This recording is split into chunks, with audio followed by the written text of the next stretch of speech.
So, Right. Well, and and then, sorry to yeah, interrupt, but this is the yeah. fascinating thing for me over this Christmas season. I think one of the things that has occupied me, particularly over the last year or two, has been this question of why it seems so hard for the West to rouse itself to defend its own countries and institutions. And I think where I'm sort of getting to, I don't know if it's a final destination, but where I'm getting to is I thought that we would defend reason, evidence, abstractions, freedoms, political institutions, but we don't seem to rouse ourselves much to defend those. And I actually believe now that, and I think the left really understands this, because the left goes for stories, they go for archetypes, they pull down statues, they do all of this, they attack myth in a sense.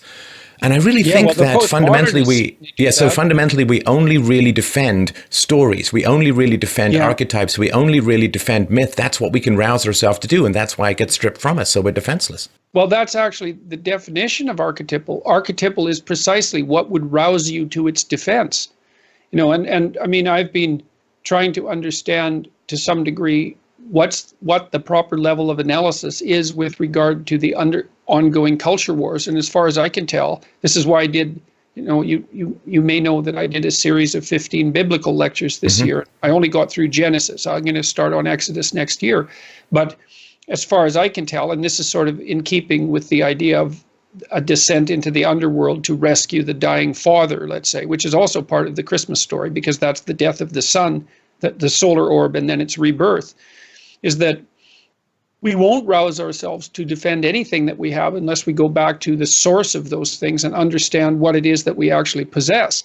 Now, I've been trying to make a case over the last year for the divinity of the individual, essentially, which is the central idea of the Christian story, right? I mean, the divine child is only potential, even, but given the symbolic importance of a world redeeming figure, that's what the new infant is. And the thing about that, you can strip that of its dogmatic connotations, although there's reasons not to, but you can, and read it purely psychologically. And it's a story about the fact that what truly is the light in the darkness is the potential in each individual human being.